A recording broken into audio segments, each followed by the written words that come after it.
जय हिंद दोस्तों, स्वागत है आप सभी का study with M SPP channel पर। दोस्तों ये सीरीज़ यूपी पीसीएस प्री 2023 का जो प्री होने वाला है 14 मई को, और आरओ या जो भी स्टेट की पीएससी हैं जहाँ पर भी साइंस वगैरह या जनरल स्टडीज़ जो भी पूछे जाते हैं नॉर्मली, उन सभी के लिए महत्वपूर्ण है। यानी कि सभी परीक्षाओं के लिए, चाहे वो वनडे एग्जाम्स हों या पीएससी किसी भी स्टेट की पीएससी के एग्ज़ाम्स हों, इवन कि यूपीएससी में भी जो बहुत ज़्यादा तो नहीं, एक आध प्रश्न दो प्रश्न नॉर्मली पूछे जाते हैं। आप पीवाईक्यू उठा के देखेंगे तो आईएएस में भी जनरल साइंस से प्रश्न बहुत पूछे जाते हैं। हालांकि उसमें साइंस एंड टेक का पोर्शन ज़्यादा होता है और जो लेटेस्ट करंट अफेयर्स जो करंट में चीज़ें रहती हैं उससे प्रश्न बनते हैं। लेकिन जो स्टेट पीएससी और वनडे एग्जाम्स होते हैं उनमें एकदम कन्वेंशनल पेपर होता है। वो आपका जो पुराना पैटर्न रहता है उसी पैटर्न पे पूछा जाता है प्रश्न, तो ये उसी पर आधारित है और बहुत बेहतरीन तरीके से मैंने इसको समझाया है। ये इसका 37वां वीडियो है। 36 वीडियो ऑलरेडी अपलोडेड है चैनल पर, प्लेलिस्ट भी बनी हुई है उसकी, देख लीजिए। महत्वपूर्ण महत्वपूर्ण प्रश्न करवाए हैं, साथ में करंट अफेयर्स भी है। पिछले कुछ दिनों से नहीं करवा रहा हूँ करंट अफेयर्स, ठीक है, लेकिन ये जीएस आपका बहुत अच्छे तरीके से तैयार हो जाएगा। आप मान के चलिए कि एवरेज अगर आप एक क्लास में 25 प्रश्न मान के चलते हैं तो 37 इंटू 25 कर लीजिए, उतने प्रश्न मैंने करवा दिए हैं और बहुत अच्छे तरीके से करवाए हैं। अगर आप इसको देख लेंगे तो ये जो लिखा हुआ है ये वास्तविक रूप में आपके सामने होगा, ठीक है। तो चलिए शुरू करते हैं। देखिए अभी नोटिफिकेशन भी आने वाला है, हो सकता है कि 2-4 दिन में, मतलब इस वीक में तो आना ही आना है, कल परसों में भी आपको देखने को मिल सकता है, नोटिफिकेशन भी मिल सकता है देखने को। तो इसमें कोई बहुत आश्चर्यजनक चीज़ नहीं है।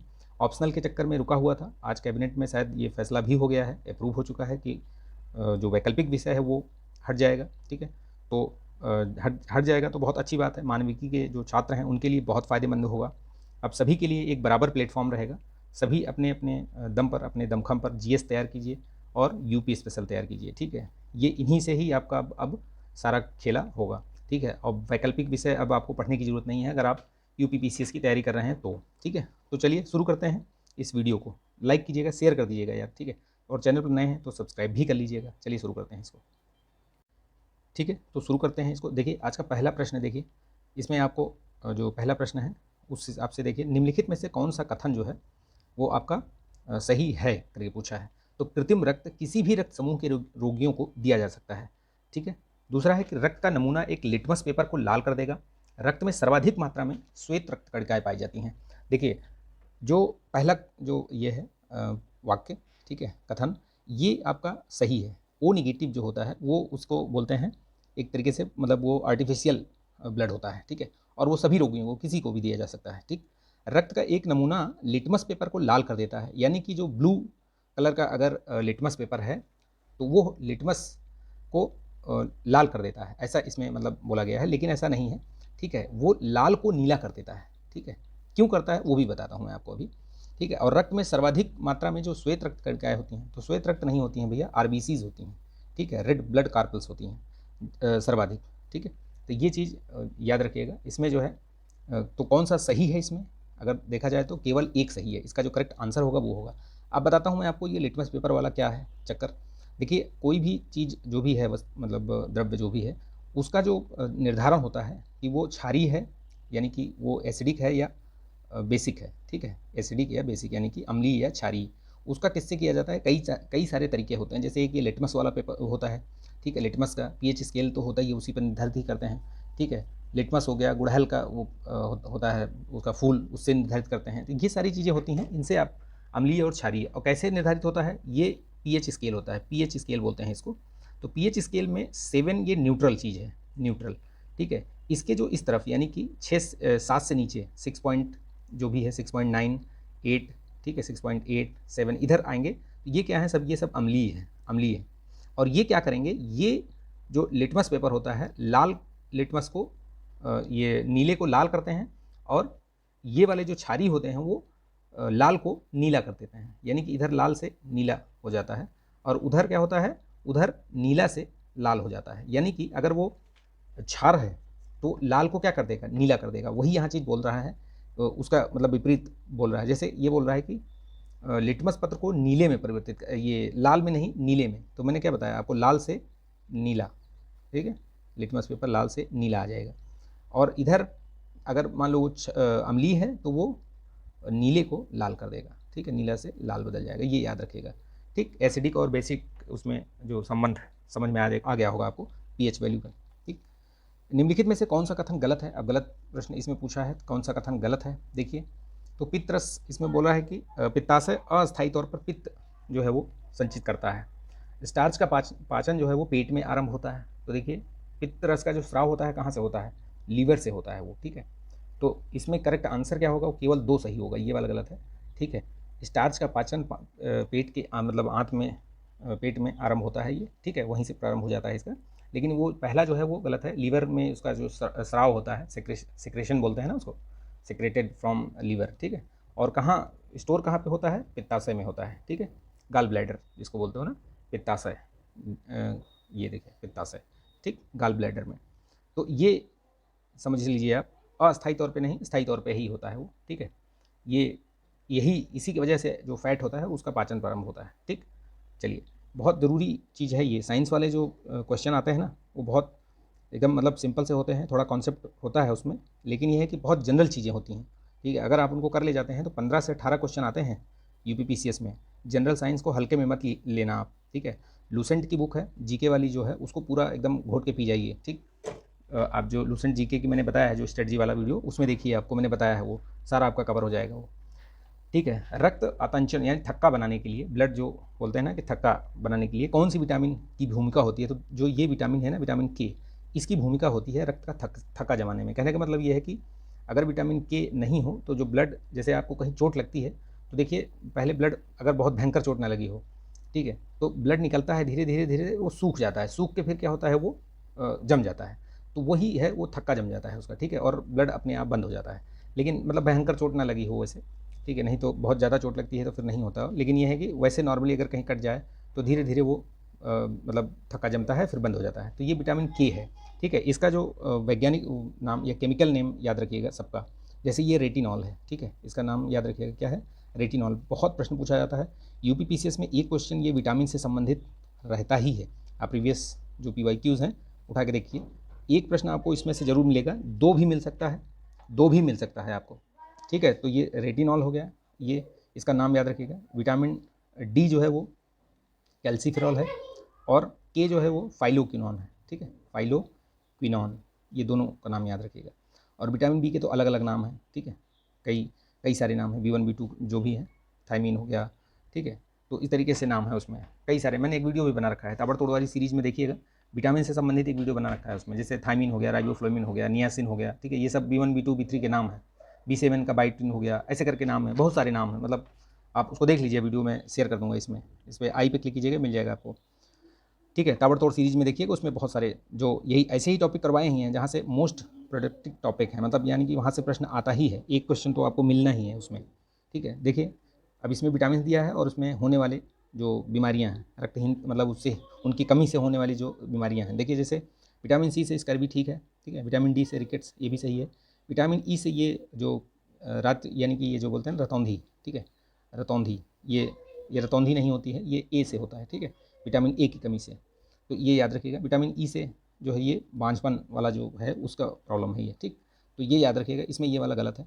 और इसमें जो पूछा है कि कौन से युग्म सुमेलित है, तो देखिए इसमें से कौन से युग्म सुमेलित हैं, तो 1 और 2 सुमेलित है, तीसरा वाला मैंने बताया कि गलत है, वो विटामिन ए की कमी से होता है रतौंधी, ठीक। EEG किसके कार्य का सूचक है, EEG, देखिए एक होता है EEG, एक होता है ECG। तो अलग अलग जो ये हैं मशीनें हैं, अलग अलग चीज़ों को ये मतलब नापती हैं, ठीक है। तो जैसे इसको क्या कहते हैं, इलेक्ट्रोएन्सीफिलोग्राफ कहते हैं इसको, ठीक है, इलेक्ट्रोएन्सीफिलोग्राफ, यानी कि ये क्या करता है, मस्तिष्क सही तरीके से काम कर रहा है या नहीं, उसको ये चेक करता है, ठीक। और ECG एक होता है, आपको याद होगा ECG क्या है, वो हार्ट बीट में, हृदय के लिए वो होता है, ठीक है। आपने देखा होगा, अगर आप ने कभी मेडिकल वगैरह करवाया होगा तो उसमें ECG से आपका हार्ट बीट, मतलब वो हार्ट में कोई कहीं ब्लॉकेज या कुछ ऐसा तो नहीं है, यानी कि वो सही तरीके से काम कर रहा है कि नहीं, वो चेक करता है वो। तो ये चीज़ याद रखिएगा, ये मस्तिष्क के लिए है, ठीक है, EEG। चलिए नेक्स्ट देखते हैं, निम्नलिखित रोगों में से किसका कारक वायरस नहीं है। देखिए तो इन्फ्लुएंजा का भी है वायरस, ठीक है, इसमें डेंगू का भी है, ठीक है, खसरा भी है, टिटनेस का नहीं होता है ये, ठीक है, टिटनेस का ये याद रखिएगा, इसमें जो है अलग चीज़ होती है, ये इसमें नहीं होता है, ठीक। ये इसका एक वो क्या बोलते हैं उसको, ये फंगाई की वजह से होता है, ठीक है, ये फंगाई के उससे होता है, याद रखिएगा इसको, ठीक है। चलिए नेक्स्ट देखते हैं, निम्नलिखित कथनों में से विचार कीजिए, उष्णकटिबंधीय प्रदेशों में जीका वायरस रोगी उसी मच्छर द्वारा संचरित होता है जिससे जिससे डेंगू संचरित होता है। तो डेंगू किससे होता है आपको पता है? डेंगू अभी जैसे ये मौसम चल रहा है भयंकर तरीके से, क्योंकि मच्छर इसी टाइम पे, ऐसे जब मौसम अनुकूल होता है ना उनके लिए, जब ज़्यादा गर्मी नहीं सर्दी नहीं, इस तरीके के मौसम में उनका जो रिप्रोडक्शन वाला काम होता है बहुत तेज़ी से चलता है, तो इसमें बहुत ज़्यादा मच्छर पैदा होते हैं। तो डेंगू जो है वो मादा एडीज़ इजिप्ट मच्छर होती है, मच्छर उसकी वजह से होता है, तो वही इसमें दिया है। और जीका वायरस रोग का लैंगिक संचरण होना संभव है। तो मतलब कहने का मतलब ये है कि वो आगे बढ़ सकता है लैंगिक संचरण से। तो ये क्या दोनों मतलब पूछा है कि कौन सा सही है कौन सा गलत है, तो इसमें दोनों कथन सही है, ठीक है, ये दोनों कथन सही हैं इसमें। तो ये चीज़ याद रखिएगा, जीका वायरस और वो दोनों चीज़। H1N1 ये HINI लिखा हुआ है, बेसिकली ये H1 ऐसे करके है ना, वो H1 और N1 इसको बोलते हैं, वो H1N1। ये क्या है? ये स्वाइन फ्लू है, ठीक है, क्या है ये? स्वाइन फ्लू, ठीक। और इसी तरीके से वो बर्ड फ्लू होता है तो H1N5 ऐसे करके होता है, या H5N1 होता है क्या, मुझे आप कमेंट करके बताइएगा क्या है उसका, ठीक है। चलिए नेक्स्ट, ये फिलहाल ये H1N1 क्या है? ये स्वाइन फ्लू है, ठीक। नेक्स्ट देखिए, चलिए आगे देखिए, इस तरीके के क्वेश्चन बहुत पूछे जाते हैं, तो इसका जो करेक्ट आंसर हो जाएगा डी हो जाएगा। डायबिटीज़ के संदर्भ में निम्नलिखित में से कौन सा कथन सही नहीं है? देखिए, तो यह इंसुलिन नामक हार्मोन के अतिशय नाव से होता है। अतिशय नाव से होता है मतलब अधिक श्रावण से होता है, ठीक है। तो इसमें क्या पूछा है? सही नहीं है, तो ये बिल्कुल गलत है। इंसुलिन देखिए, आप किसी को घर में अगर आसपास में आस पड़ोस में देखिए कहीं भी, अगर कोई बड़े मतलब बुजुर्ग वगैरह हैं या जो कोई है जिसको डायबिटीज़ का प्रॉब्लम है, देखिए वो लोग इंसुलिन का इंजेक्शन लगवाते हैं जब वो बहुत बढ़ जाता है। तो वो क्या होता है, इंसुलिन को मतलब आर्टिफिशियल तरीके से शरीर में इंजेक्ट किया जाता है। तो इसमें लिख रहा है अतिशय ना हो, यानी कि अधिक स्राव से, तो अधिक स्राव थोड़ी हो रहा है उसमें, तो कम पड़ जा रहा है वो, ठीक है। क्योंकि ये जो इंसुलिन ही होता है, ये जो आपकी जो मीठे की मात्रा होती है ना, ग्लूकोज की मात्रा को, इसको ये कंट्रोल करता है। तो इसकी जब कमी हो जाती है तभी ये डायबिटीज़ होता है। तो ये जो डायबिटीज़ से पीड़ित व्यक्ति को प्रायः प्यास लगती है, तो ये तो सही है, उनको मतलब बहुत जल्दी जल्दी प्यास लगती रहती है, ठीक। तो ये भी याद रखिएगा। तो इसमें जो करेक्ट आंसर होगा वो होगा सही नहीं है पूछा है, देखिए इसमें सही नहीं है पूछा है ना, ये इसको जो आपके कीवर्ड्स हैं उनको जरूर अंडरलाइन कर लीजिए या गोला कर लीजिए, नहीं तो आता हुआ प्रश्न आपका गलत हो जाएगा। तो ये इसमें करेक्ट आंसर होगा आपका ए, यानी कि पहला गलत है। जुगनू, देखिए जुगनू क्या होता है, जुगनू के बारे में कुछ चीज़ें बताई गई हैं कि जुगनू आपने देखा है गांव वगैरह में, आजकल तो बहुत कम हो गए हैं, जुगनू भी नहीं दिखते हैं, क्योंकि जो क्लाइमेटिक चेंज है, ठीक है, उसकी वजह से दिख नहीं रहे हैं, सब खत्म होते जा रहे हैं, गाँव में भी अब आजकल नहीं दिखते हैं। तो वो पूछ रहा है कि जो जुगनू होता है उसमें ऐसा क्या निकलता है, कौन सा पदार्थ ऐसा निकलता है जिससे वो हवा में आने पर वो देखिए आप उस जलता हुआ प्रतीत होता है, ठीक है। तो ये कौन सा पदार्थ है? ये आप इसमें देखिए ऑप्शन, आप साथ साथ में हल करते जाइए, आप बताइए कि इसमें कौन सा। तो वो लूसीफेरिन होता है, ठीक है, वो लूसीफेरिन होता है, ठीक है। आप उसको याद रखिएगा, लूसीफेरिन। देखिए रुक रुक के ऐसे जलता रहता है ना, आपको लगेगा कि टॉर्च कोई जला रहा है, ठीक है, लेकिन वो लूसीफेरिन होता है पदार्थ, वो बार बार वो हवा से अभिक्रिया करके वो जलता बुझता रहता है, ऐसा प्रतीत होता है, ठीक। चलिए, कार्बन मोनोऑक्साइड के बारे में कुछ बताया गया है इसमें, तो इसका उत्पादन मुख्यतः जीवाश्म ईंधन के पूर्ण दहन से होता है। तो देखिए पूर्ण दहन से नहीं होता है, ठीक है, हाफ जो कंबंसन होता है, यानी कि जो आधा जला हुआ कुछ होता है कोई चीज़, उसमें जो है कार्बन मोनोऑक्साइड बहुत अधिक मात्रा में निकलती है और बहुत मतलब उसका उत्पादन उसमें ज़्यादा होता है। इसका हीमोग्लोबिन से संयोजन क्षमता ऑक्सीजन की तुलना में कम होती है, बिल्कुल गलत है, ऑक्सीजन की तुलना में बहुत अधिक होती है, ठीक है। अगर कहीं पे कार्बन मोनोऑक्साइड की मात्रा अधिक हो जाए तो आप देखिए आपको सांस लेने में तकलीफ बहुत ज़्यादा होती है, घुटन सी महसूस होगी आपको। क्यों होती है? क्योंकि वो हीमोग्लोबिन के साथ आपका रिएक्शन करके और ऑक्सीजन की मात्रा को कम कर देता है, आपको सांस आपकी फूलने लगती है, ठीक है। और ये मतलब पूरे शरीर में फैल जाता है, ज़्यादा हो जाए तो आप मतलब बेहोश भी हो सकते हैं, ठीक है, मूर्छित भी हो सकते हैं। तो ये चीज़ याद रखिएगा, ये दोनों गलत लिखा हुआ है। तो इसमें जो पूछा है कि क्या सही है, तो ना तो एक और ना ही दो, ठीक। तो ये याद रखिएगा दोनों। निम्नलिखित में से कौन सा एक फलों को पकाने में प्रयुक्त होता है जबकि इसे हमारे शरीर के लिए मतलब हानिकारक माना गया है? तो इसमें से कौन सा ऐसा है? कैल्शियम कार्बाइड, आपने देखा होगा गांव वगैरह में कैल्शियम कार्बाइड लेकर आते हैं, जब आम वगैरह या पपीते का फल वगैरह ये सब पकाना होता है कृत्रिम रूप से कुछ भी, तो उसको फल को रखते हैं और उसी के बीच में कागज़ में भर के या कुछ भी करके उसको उसमें रख दिया जाता है कैल्शियम कार्बाइड को। उससे क्या होता है, उससे फल जो है वो बहुत तेज़ी के साथ वो आर्टिफिशियली मतलब पक जाते हैं, ठीक। तो ये कैल्शियम कार्बाइड है, इस चीज़ को याद रखिएगा। चलिए नेक्स्ट देखते हैं, 43वां प्रश्न कौन सा है? प्रकाश संश्लेषण में निष्पादित करने की क्षमता वाले पादप निम्नलिखित में से एक अंतर्गत आते हैं। निष्पादित करने की क्षमता वाले पादप, ठीक है। एक प्रकार किस एक प्रकार के जीव के अंतर्गत आते हैं, मतलब कहने का है कि जो प्रकाश संश्लेषण करते हैं वो किस में आते हैं, कैसे। तो भाई ऑटोट्रॉप्स ही होते हैं, ठीक है, स्वपोषित जिनको बोलते हैं। क्योंकि देखिए जो फूड चेन होती है उसमें क्या होता है, ऑटोट्रॉप्स होते हैं यानी स्वपोषित, यानी जो आपके क्या कहते हैं उसको, उपभोक्ता दूसरे हो गए, ये उपभोग करने वाले, है ना। तो उपभोक्ता में 3 टाइप के होते हैं, प्राथमिक, द्वितीयक, तृतीयक, यानी टॉप वाला जो होता है, ठीक है। और उत्पादक जो होते हैं वो यही जो उत्पादन करते हैं, यानी कि ये आपके ऑटोट्रॉप्स कहलाते हैं, ठीक। बाकी तो इनके ऊपर या किसी न किसी के ऊपर निर्भर होते हैं जो उपभोक्ता होते हैं, ठीक है। चलिए, मानव शरीर में धीमी वृद्धि निम्नलिखित में से किस कमी के कारण होता है, जो धीमी बॉडी ग्रोथ क्यों होती, कैसे होती है।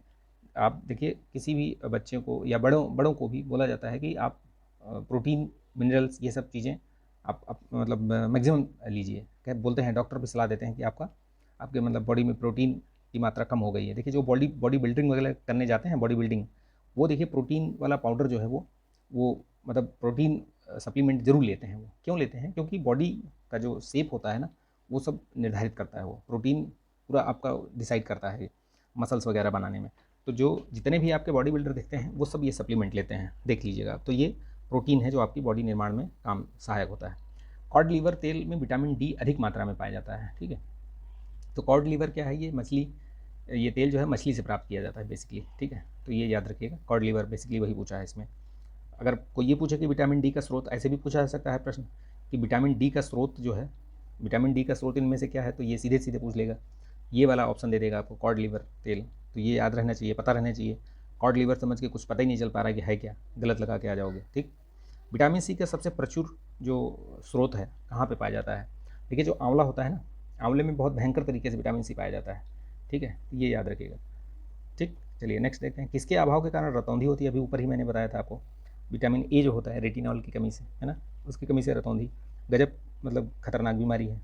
रतौंधी क्या है भैया, रात में दिखना ही बंद हो जाता है। आप जैसे ही अंधेरा होगा ना, आप मतलब दिखना बंद हो जाएगा, आपको लगेगा कुछ मतलब है ही नहीं, दिख ही नहीं रहा है।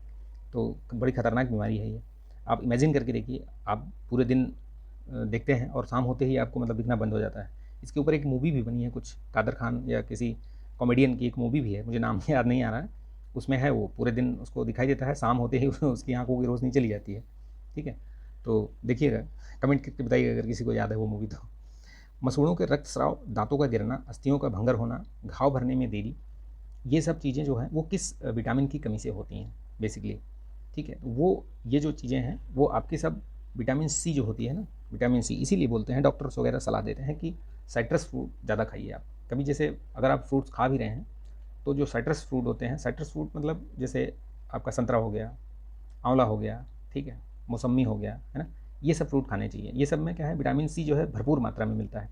और ये देखिए इतनी सारी चीज़ें जो है आपको वो मिलती हैं, वो सभी के लिए सप्लीमेंट का ही एक तरीके से काम करते हैं, ठीक। तो ज़रूर खाया करिए फ्रूट्स में, ये जो आंवला हो गया या आपका संतरा हो गया, है ना, ये सारी चीज़ें पक्का खाइए आप लोग। विटामिन सी की कमी नहीं होनी चाहिए बॉडी में।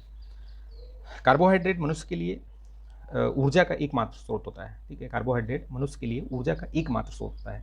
तो ऐसा नहीं है, आप अगर केवल मात्र एक, जहाँ भी ऐसा ऐसा शब्द दिखे उसमें आपको डाउट आ जाना चाहिए कि भैया ये तो मतलब सही नहीं है, ठीक है, ठीक है। तो ये जैसे वसा भी होती है, फैट, आपके बॉडी में जो फैट होती है ना, वो भी ऊर्जा आपको प्रदान करती है। जब उसको कुछ नहीं मिलता है कार्बोहाइड्रेट वगैरह, तो आपको फैट को ही गलाना शुरू कर देती है। जैसे एक चीज़ समझिए, बेसिक चीज़ें, कॉन्सेप्ट समझाने के लिए मैं चीज़ों को बताता हूँ आपको। देखिए जैसे आप खाना खाने में आपका एक निश्चित टाइम है, 10 बजे आप खाना खाते हैं, ठीक है, दिन में आपने लंच करते हैं, ठीक है। एक दिन ऐसा हुआ कि आप लंच स्किप कर गए या आप मतलब खा नहीं पाए, ठीक है। अब आप 12 बजे आपको मतलब वो उस टाइम पे तो भूख बहुत तेज़ लगी थी, ठीक है, लेकिन आपको खाना मिला नहीं। तो क्या होगा, बॉडी जो है आपकी उसी तरीके से रिएक्ट करेगी और जो आपके बॉडी का फैट है ना, फैट को वो आप उससे एनर्जी लेगी, ठीक है। फिर ऐसा आएगा, आप लोगों को कहते हुए आप सुनते होंगे कि यार भूख मर गई। तो वो भूख क्यों मर जाती है, क्योंकि वो फैट से ही वो अपनी एनर्जी या जो जितनी उसको कैलोरी ऊर्जा चाहिए वो वहाँ से निकाल लेती है, ठीक है। तो इसीलिए बोलते हैं ना कि मेरी भूख मर गई, तो वो उसका कारण वही है। तो ये चीज़ समझिए, चीज़ों को समझेंगे तो बहुत अच्छे तरीके से आपको समझ में भी आएंगे। अन्य खाद्यों की अपेक्षा वसा उपचयन होने पर अधिकतम ऊर्जा देती है, बिल्कुल सही बात है। यानी कार्बोहाइड्रेट से भी अधिक जो ऊर्जा है वो आपके फैट देती है, ठीक, याद रखिएगा। निम्नलिखित विटामिनों में से कौन सा एक हमारी त्वचा से संश्लेषित होता है, तो याद होगा आपको, आपने बहुत सुना होगा, विटामिन डी जो है वो त्वचा से ही संश्लेषित होती है, तो याद रखिएगा डी, है ना। इसका इसका साइंटिफिक नेम आप कमेंट करके बताइए, थोड़ी देर पहले ही मैंने बताया था, अभी कमेंट कीजिएगा आप। मस्तिष्क का वह कौन सा भाग है जो पोन्स वैरेली तथा मेरुरज्जु के मध्य स्थित होता है तथा उपापचय, रक्तचाप, आहार नाल के क्रमानुकुंचन, ग्रंथ स्राव तथा हृदय की धड़कनों को नियंत्रित करता है। इतना खतरनाक बड़ा बड़ा नाम दे दिया, ठीक है, लेकिन डरने का नहीं है। ऐसे प्रश्नों को डरना नहीं है, ठीक है। इसमें आप देखेंगे तो आपको सीधे सीधे प्रश्न में समझ में आएगा कि पूछ रहा है कि कौन सा ऐसा, मस्तिष्क में कई सारे पार्ट होते हैं ना, हाइपोथैलेमस हो गया, सेरिब्रम हो गया, ठीक है, मिडला अम्लागेटा हो गया, तो ये सब क्या है, ये शरीर जो मस्तिष्क के भाग हैं, तो ये वाले जो कार्य हैं ये सब कार्य इसी के द्वारा किए जाते हैं, मेडुला अम्लागेटा से, ठीक है। तो ये चीज़ याद रखना। लाल रक्त कणों का विघटन कहाँ से होता है, तो देखिए इनका विघटन कहाँ होता है, कहने का मतलब ये दोनों चीज़ जानिए आप। ये जो इनका विघटन है वो कहाँ पे होता है और ये बनती कहाँ है वो भी इनको याद, इनका कार्य क्या होता है ये भी याद रखिएगा। जो आरबीसीज होती हैं वो हीमोग्लोबिन लेके चलती हैं, ठीक, तो ये चीज़ भी याद रखिएगा। इनका जो ये होता है विघटन होता है इनका लीवर में होता है, ठीक है, लीवर में। और ये बनती कहाँ पे है, ठीक है, मानव ये कहाँ पे बनती कहाँ है ये, ठीक है। इनकी जो कार्य क्या है वो भी जानिए आप।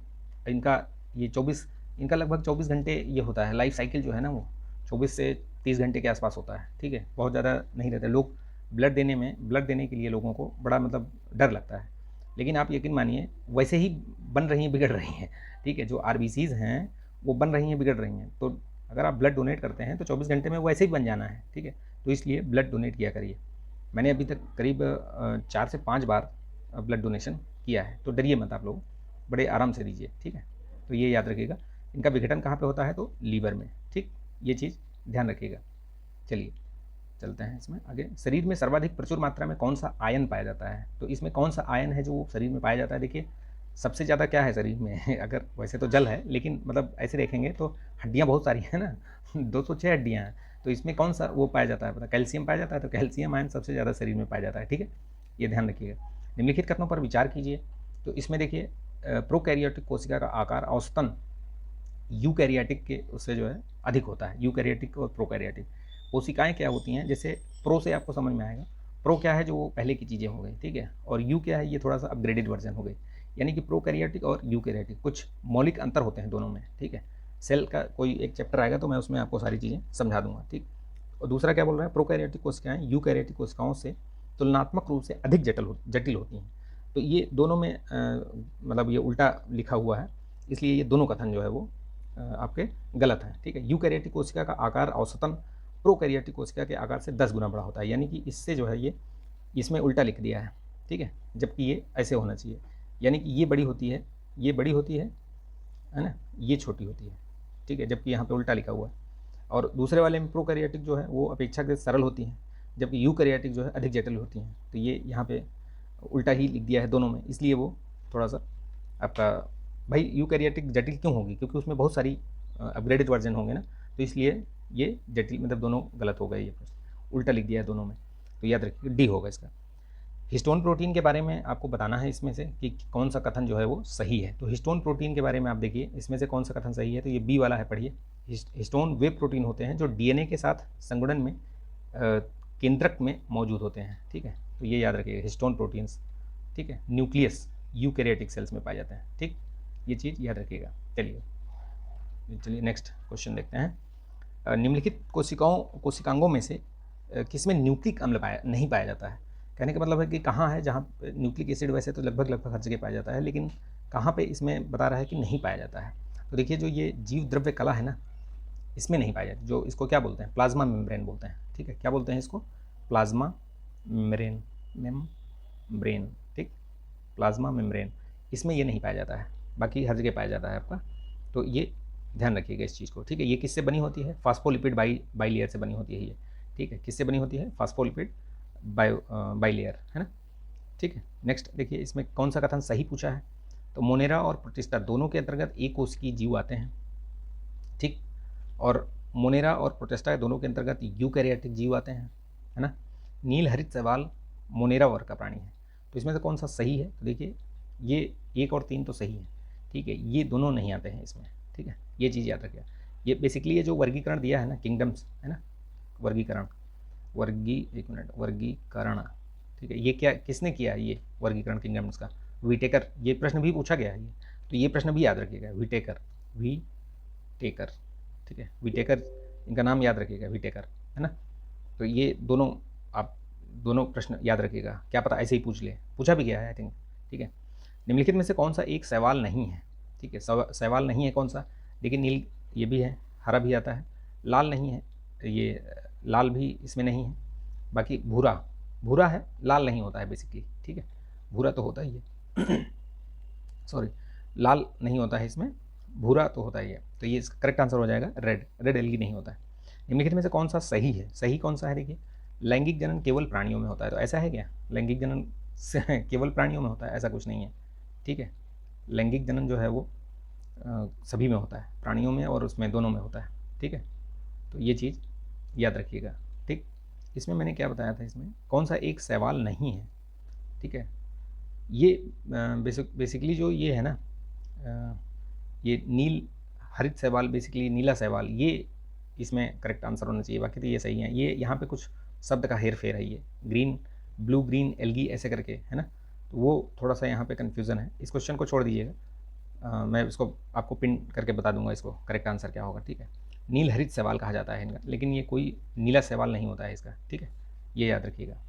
ये बेसिकली नील हरित शैवाल होते हैं, लेकिन ये नीला मतलब इसमें कोई नीला शैवाल नहीं होता है, ये एक तरीके का साइनोबैक्टीरिया, ये एक संघ होता है ये, ठीक है, ये चीज़ याद रखिएगा। तो इसमें करेक्ट आंसर मैंने ये बता दिया था ना, ये वाला होगा, नीला शैवाल नहीं होता है, बाकी ये हरा लाल भूरा पाया जाता है ये, ठीक।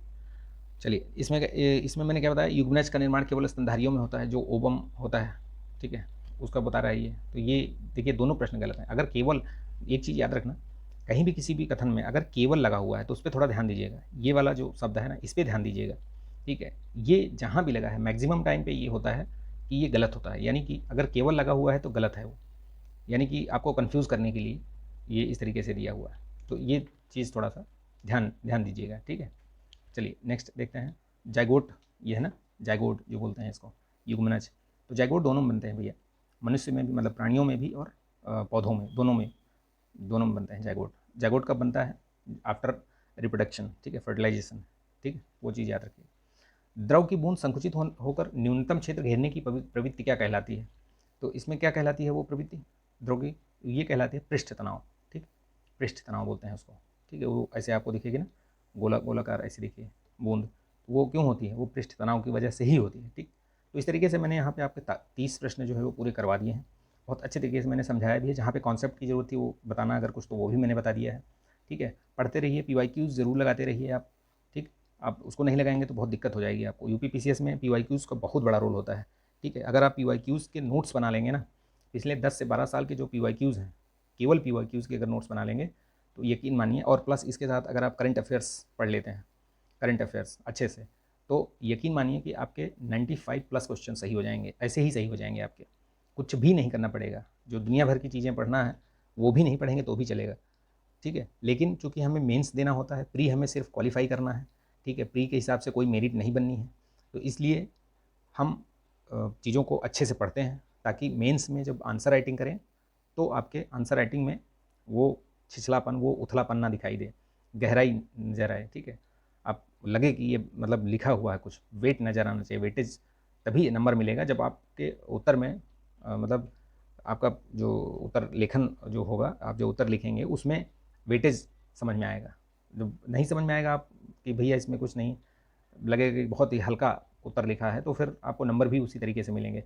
जनरल मार्किंग 8 नंबर के क्वेश्चन में आपको 2 से 2.5 नंबर दे देगा, बहुत ज़्यादा देगा, ठीक है। तो इस तरीके से याद रखिएगा, उसके हम अलग से डिस्कस करेंगे, लेकिन PYQ को आप हल्के में मत लीजिए, PYQ ले लीजिए आप, मार्केट में बहुत सारे शिल्पी के अवेलेबल हैं, ठीक है, शिल्पी का मिल जाएगा, शिल्पी प्रकाशन का, घटना चक्र का तो अलग अलग आता ही है, खैर, ठीक है, और भी हैं, दृष्टि वगैरह का भी आता है, वो भी देख सकते हैं आप, और मॉक टेस्ट भी लगाते रहिए, ठीक है, मॉक टेस्ट उठा लाइए आप, या कहीं से आपने ज्वाइन कर रखा हो तो वो भी लगाइए आप, और नहीं तो आप लगाते रहिए। वो मॉक टेस्ट से भी आपको बनाना है क्या, नोट्स, कैसे, जो प्रश्न गलत हो रहे हैं, गलत प्रश्नों का अलग से लिखिए, उनको रिवाइज करते रहिए, 1 लाइनर टाइप, ठीक है। मैंने इसे ऐसे ही करीब मॉक से और प्रीवियस ईयर्स के उससे PYQ से करीब 200 पेजेस का मैंने नोट्स बनाया है, और वही रिवाइज़ करता हूँ मैं, ठीक है। तो ये तरीका है प्री निकालने का, ये एकमात्र तरीका, बहुत कुछ प्री के लिए नहीं पढ़ना है, लेकिन चूंकि हमें मेंस देना होता है इसलिए हम चीज़ों को डीपली हॉलिस्टिक अप्रोच में पढ़ते हैं। ठीक, तो चलिए मिलेंगे नेक्स्ट वीडियो में। पढ़ते रहिए, समय बिल्कुल बर्बाद मत कीजिए, अमूल्य है। समय के साथ चलिए। समय को अगर आपने समय की कीमत नहीं पहचानी तो आपकी कीमत जो है वो समय खराब कर देगा। ठीक है, तो चलिए मिलेंगे नेक्स्ट वीडियो में। तब तक के लिए अपना ध्यान रखिए, स्वस्थ रहिए, मस्त रहिए, बिंदास रहिए, पढ़ते रहिए, रिवीजन करते रहिए, मॉक टेस्ट भी लगाते रहिए। जय हिंद।